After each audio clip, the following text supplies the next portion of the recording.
Hello and welcome. Okay, bit of a different one today. I'm going to try and do this in one take, a little candid chat with you. Rant slash thing. I can promise at least 2 rants in this video. Anywho, the future of guitar stores, a sad reality. What has brought me to this today? Good question that no one asked, but I'll tell you anyway. So, first thing is, the sad news is my local guitar retailer, store, shop, whatever you want to call it, Kenny's Music in Dundee, is closing its doors at the end of the month. They just announced it on Facebook the other day, and it's pretty sad times. I'll go into more detail about that story soon, but some of the other things I want to discuss in this here video, I've got some notes. Allow me while I check. Okay, I checked. Yesterday, Wednesday, Casino Guitars put out a video, what's killing small guitar shops, and they're talking a little bit about direct to consumer. And Tone Junkie also put out a video yesterday, I think. Fender is cooked and what's going on at Guitar Centre, and he's kind of talking about his Guitar Centre experience and Fender quality control. So we're going to touch on a couple of these things during this video. Alright, okay, sorry, I was trying to do this all in one take, but it's not happening because I'm coughing and sneezing and stuff and trying to edit that stuff out. Anywho, other things to talk about. So, it's a bit of a worldwide issue in my experience. I'm not wanting to make it all about my little local store. I mean, I'm also keen to know what your local stores are or shops, and if you're seeing some of the same things, you know? I think you probably are. And we're going to talk about what the new models are, the way things seem to be going, what the successful ones are. So we're going to be talking about things like Thomann, Sweetwater and Andertons as examples. Okay, right, so first I just want to reminisce and share the story of Kenny's Music, my local guitar store in Dundee, Scotland. So, it wasn't always Kenny's Music. It started off as Sound Control in 1986. And they had a few stores in Scotland, or maybe some other places, I'm not sure. I remember someone said there was a Sound Control in England before. I'm not sure, but I think the first one might have been in Dunfermline, and then they came to Dundee. Anyway, Sound Control for a long time, and I remember going in there before I even started playing guitar, with like my father, who's a guitar player, and my stepdad, who's a guitar player. And yeah, I have memories of being in there quite young. And then, when I did start playing the guitar, I got my first full-size electric guitar from Kenny's Music. It was a Jim Deacon Strat, a black Strat with a rosewood fretboard and a white pickguard that actually didn't look too different from this square debut here, although it wasn't matte. And yeah, I pretty much learned to play on that guitar. It was used, if I remember correctly, and I want to say it was £99. I can't remember, but anyway, that was first guitar. And then me and my pals that also played guitar, Cyborg Guitars and Steve Murphy, if you're watching, hello, we used to go down there like most weekends, kill a bit of time. We would go and try out guitars we were never going to buy, annoying the staff, spend about 20 minutes deciding on which plectrums we were going to buy. I think it was 3 for £1 back then, if I remember correctly.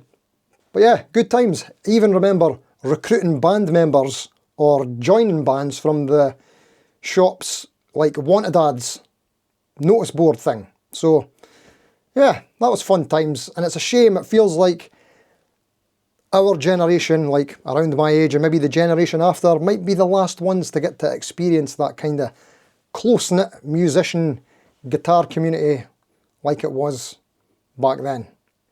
Anyway, later on, quite a few years later on, the shop sold or changed hands, whatever happened, into Kenny's Music. If I remember correctly, Kenny had something to do with the Sound Control company before, and he bought it over, I'm not sure.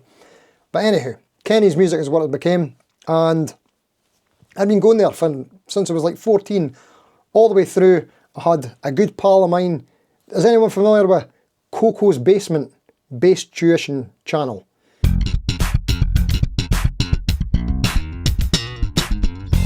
Good pal of mine's. Me and Colin used to share a flat in Dundee in our 20s, and he was working in Kenny's, or was it Sound Control, can't remember, but I used to go in there all the time, got to be good pals with the guys.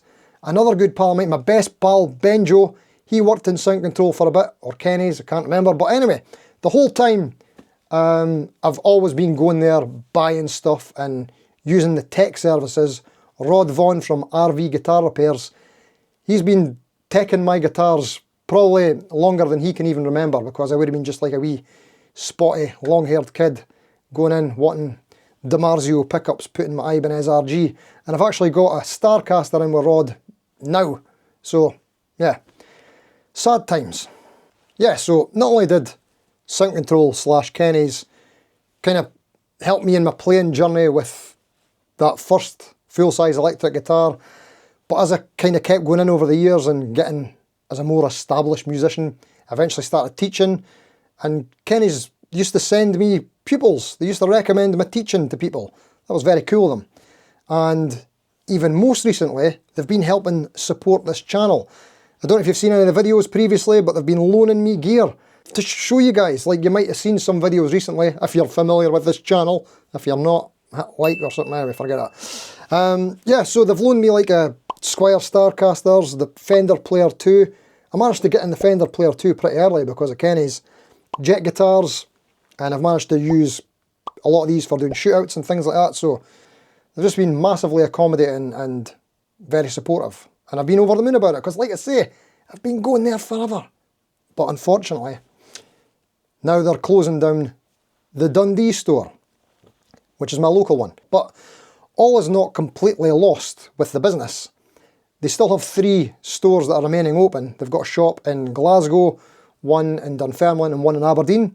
I visited them recently. I've actually got videos about them on the channel or coming up on the channel. But yeah, so they're going to continue. And most of Kenny's business is done online these days anyway. So with them still being local, I'm still going to try and support them as much as I can.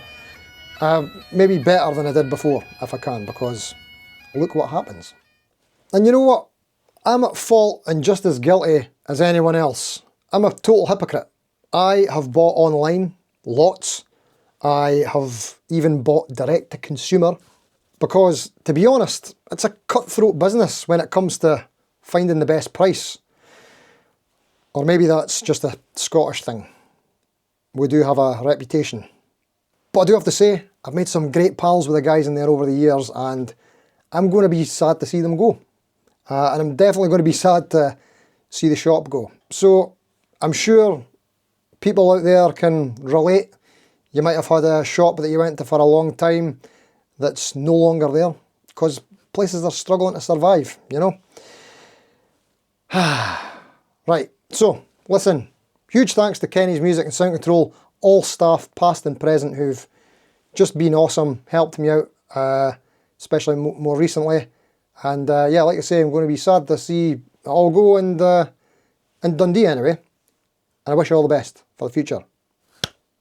Moving on. And of course, this isn't just the isolated Dundee, Scotland, me thing.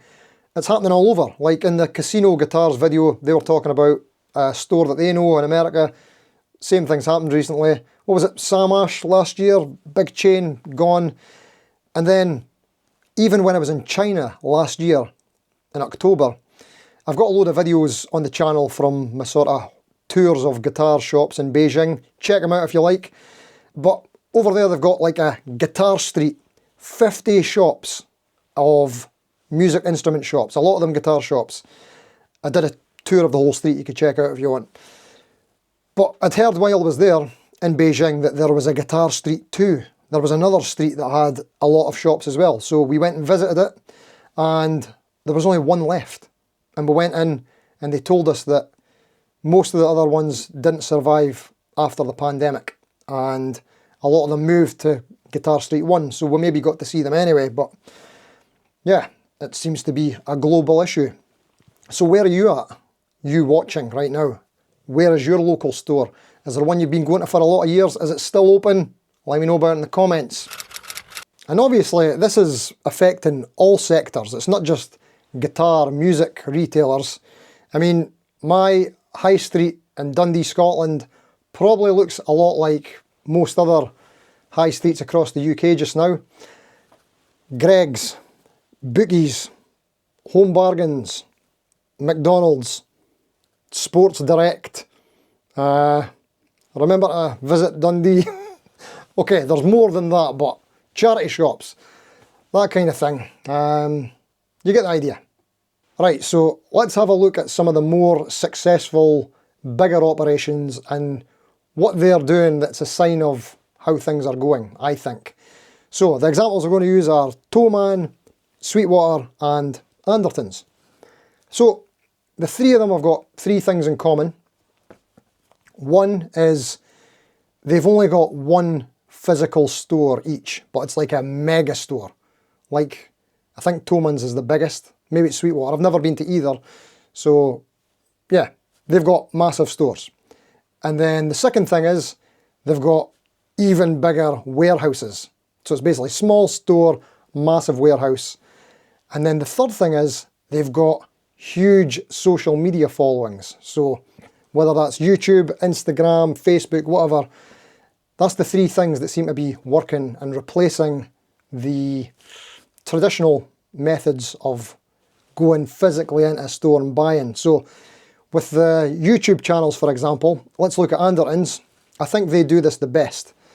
So each of the three have sort of different strengths, but they all pretty much are doing the same thing. So Anderton's, in my opinion, have the best online presence, I think. So like, I'm a massive fan of Lee Anderton and Pete, Danish Pete. I love their videos. I know what's going on. Now, I'm not a massive fan of the Anderton's company, and I've not had the best customer services there, but I enjoy the videos. Good banter, two guys hanging out, playing guitars. I know they're selling guitars, we know what's happening, but yeah, I think they do a great job on the channel. Big fan. Not a big fan of the company. Anywho, next up, you've got Thomann, who is massive. They also got a good channel as well. I like watching their live streams occasionally.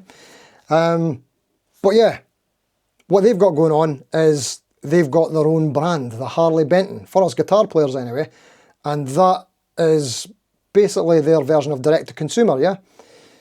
So that's working out very well for them. That's why the Harley Benton stuff has got to be so popular, so cheap, because Thomann are smart enough to pass on the distribution savings onto the customer. Smart move. It's very hard for other companies to keep up with their specs and prices. Now, Sweetwater, what are they doing best? I don't have too much information on Sweetwater. I'm an affiliate, apparently, but anyway, what they seem to have, what I've seen is, because a problem with this model of not being able to go in store is things like returns and things like that, yeah? So with Sweetwater, they've got like a 5 million point inspection. Okay, it's not 5 million, but they've got like a big QC checklist of every guitar that goes out the door, and that's obviously going to reduce the chances of things getting sent back, B stock, sickens, that kind of thing. So yeah, there's the three things they've got in common and each of their strengths. So one big massive mega store, huge warehouses, and huge social media following. I'd say Thomann are doing the best at direct to consumer with Harley Benton. I'd say Sweetwater are doing the best with QC and sort of having probably less returns, probably better customer service, maybe. And Anderton's, I feel, do the best job at the online representation of the company. Okay.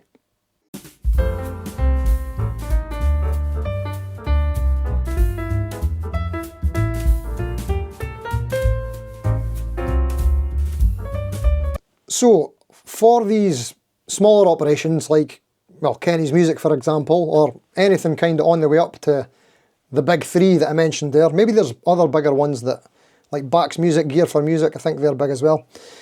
But yeah, any of these smaller ones, if they don't have the capital to kind of scale up to get to that level, then if they want to be successful, they're going to need to diversify. And there's a few ways they can go about this. So one option, I'm going to use an example of Peach Guitars in the UK. Now, I've never bought from Peach Guitars, but all I've ever heard about Peach Guitars is just great customer service, and they weigh every guitar and list it on their website. So this is a big selling factor for a lot of people. So that's their kind of USP, if you like. That's their thing that makes them stand out, all right? Then another way to diversify is to focus on used and pre-owned gear, which Kenny's have been doing, And a lot of retailers are going the same way because there's just more money in it for them. It makes sense. And personally for me, that's my favourite model too, as a consumer, because I've probably bought more used gear in the past, I don't know, 10 years, definitely, than new gear. And the cool thing about that is, if you get to go into a shop, if they exist in the future, I hope so, you'll get to see more variety, instead of just the same old Fender players and standards, Squires, Epiphones, in the same colours hanging up on every shop wall thing. So yeah, the used gear is going to show you more variety. They've got years of stuff that's been traded in or whatever. So yeah, I find that more interesting. Anytime I'm in a guitar shop, I make a beeline for the used section. Always looking for a deal. The other thing that I like about this focus on used is that it almost feels like a bit of revenge or retaliation for the retailers on some of these big brands like Fender and many others who are going the direct-to-consumer route, which is a big reason that it's making the retailers struggle. It's direct competition. It's hurting them. And I don't like that. But interestingly, Fender's biggest competition probably isn't what you think. It's not Gibson. It's not PRS. It's not Squire. It's not G&L or Jet or Sire. That all kind of rhymed. Fender's biggest competition is Fender used. Let's look at a couple of examples, right? So, first one is the Hello Kitty guitars. Okay, I don't know where to start. I know where to start. What do these come out as? Like Squires back in the day for like $100, £99 in the UK, something like that. And for some reason they became hugely popular and had a bit of a cult following until eventually they're going on the used market for like £500 or something like that, and people are buying them at these crazy prices. Fender watches this and realises it's not going in their pockets, so what do? They reissue the Hello Kitty Squires, Fenders and whatever else for that same kind of money that it was attracting on the used market. Clever, but I mean, come on. Hello Kitty, we're going to do a video on that another day. Anyway, then another example is last year's launch of Fender's certified pre-owned badges, or whatever that is. Just another attempt at Fender of trying to get a slice of that Fender used money. Cheeky, cheeky. But yeah, this is why I like the model of retailers going the used route. I like it. Win, win, win? Maybe not. What do you think? Let me know in the comments. So yeah, I'm making this video because it's still a bit raw. My local music shop that I've been going to for almost 30 years has just announced they're closing down, and I'm feeling a bit sad and nostalgic. So, sorry. And like I said, I've bought online. I'm partly to blame. Sad times. But from these other recent vids I was mentioning, like Casino Guitars and Tone Junkie, it looks like this is the way it's going. The sort of Thomann, Sweetwater, Anderton's method, it's inevitable. And yeah, just seems to be the way it's going. Sad times. What do you think? So yeah, like I said, please do let me know your thoughts in the comments, especially if anybody's got a positive spin on this, because I've got to admit it's pretty depressing stuff. So yeah, it'd be great to hear from someone who's got something positive to say about all this. Please. Right, thanks for watching. Until next time, see you later.